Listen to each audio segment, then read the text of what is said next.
Sixième astuce, essayez à chaque fois que vous faites un entretien de comprendre que vous devez faire un bilan professionnel. Dans un bilan professionnel, vous mettez en relief vos points forts, mais n'oubliez pas de cerner vos points faibles. Les points forts, c'est un ensemble de facteurs sur lesquels le recruteur s'appuie pour se rendre compte qu'il est en face du meilleur candidat. Mais les points faibles aussi vous donnent une prédisposition d'échange. C'est-à-dire que quand vous venez dans une organisation, vous n'êtes pas voulu comme un bon profil, un meilleur profil, mais il faut aussi le recruteur sache que vous avez aussi envie d'apprendre avec eux pour pouvoir être un très bon professionnel capable de les aider à augmenter leur performance, à leur rentabilité. Très souvent, il y a des gens qui vont vers un entretien d'embauche, mais pour des problèmes d'humilité et de modestie, ils se mettent trop en valeur. Attention, ça vous trahit et très souvent, le recruteur a l'impression d'être devant quelqu'un qui est suffisant. Et ce n'est pas du tout conseillé. Il faut être objectif, faire votre bilan professionnel. Je possède comme atout la capacité de relation, la capacité de communication, je suis capable de travailler en équipe et je reconnais fermement que je possède des points faibles que j'améliorerai durant mon séjour dans votre entreprise. Parce qu'en regardant un peu la culture de votre organisation, on sent qu'il y a toujours des possibilités d'évoluer sur le plan professionnel. Et ça frappe le recruteur. Septième astuce, c'est que quand vous faites un entretien d'embauche, il faut être dans une posture d'échange. Ne vous trahissez pas en pensant que vous devez uniquement répondre à des questions. Rien ne s'oppose à ce que vous posez des questions au recruteur pour mieux savoir de l'organisation, sa culture, ses valeurs, mais aussi poser des questions sur le poste. Très souvent, quand on pose des questions au recruteur, le recruteur a l'impression d'être devant un candidat motivé et qui a envie d'apporter une plus-value.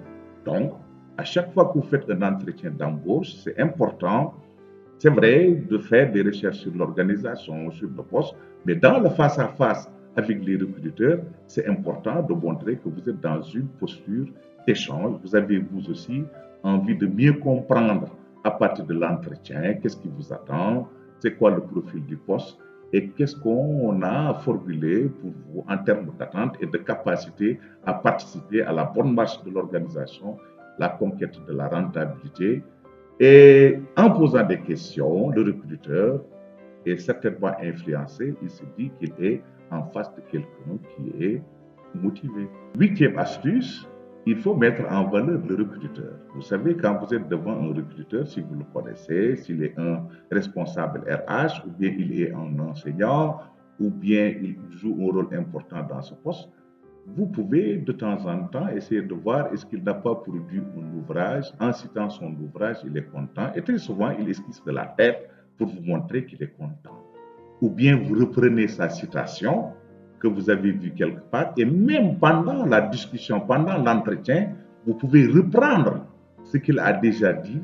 Mais le meilleur moyen de procéder pour que le recruteur affiche un certain intérêt pour votre candidature, vous le regardez quand il parle, vous le fixez, les yeux droits, et essayez d'imiter le geste qu'il fait avec sa main quand il parle, et vous reproduisez le même geste. Parce que très souvent, quand quelqu'un fait un geste, il a synchronisé sa main avec sa propre conception, sa personnalité, son esprit et sa mentalité. Et quand il voit quelqu'un reproduire le même geste avec la main, il est séduit, il est content parce que dans son fort intérieur, dans son conscient, il a l'impression de voir son image. Neuvième astuce, ici nous sommes dans ce qu'on appelle l'attitude positive. C'est quoi une attitude positive?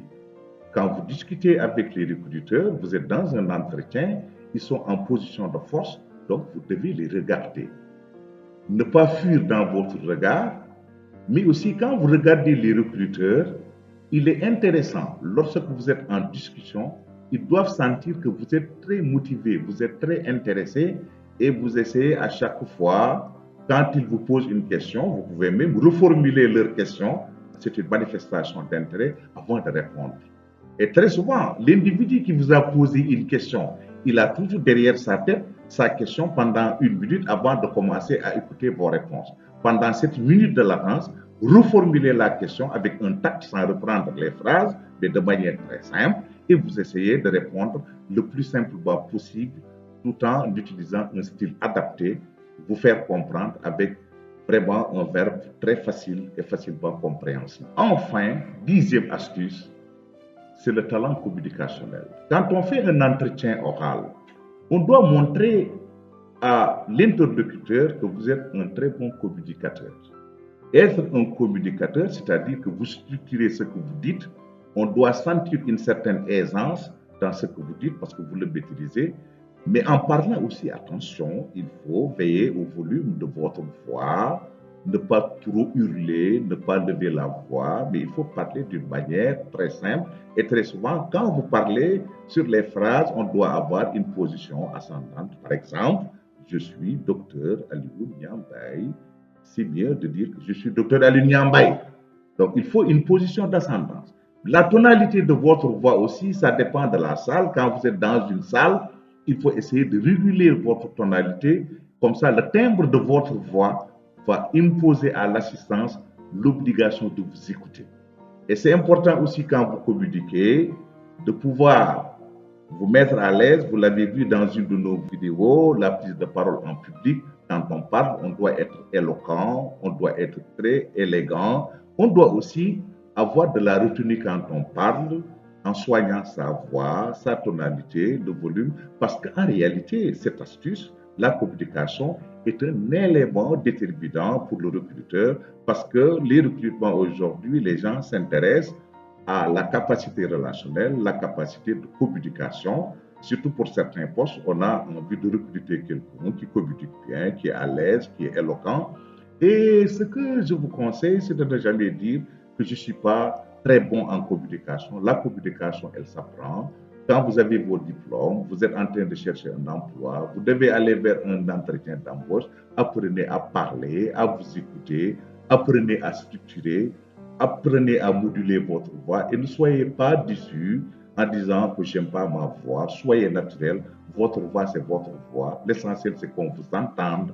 L'essentiel, que vous soyez capable de communiquer. L'essentiel est d'être en fait naturel et vous parler avec aisance. Dans cette vidéo, donc, nous avons partagé avec notre expérience 10 astuces pour réussir l'entretien d'embauche.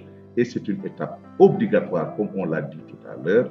Quand on veut réussir l'entretien d'embauche, il faut éviter de partir sans se préparer. Ces astuces vous faciliteront sans doute à travers ce Master Guide comment réussir l'entretien d'embauche et toujours être dans une position de succès, être confiant, être très fort et puis ne pas jouer facile. L'entretien oral se prépare. Je vous remercie et si vous avez vraiment envie de mieux vous renforcer en termes de développement personnel, de leadership, de communication, n'hésitez pas à vous abonner au niveau de cette chaîne. Nous serons là à vos côtés pour vous accompagner et partager notre expérience. Je vous remercie.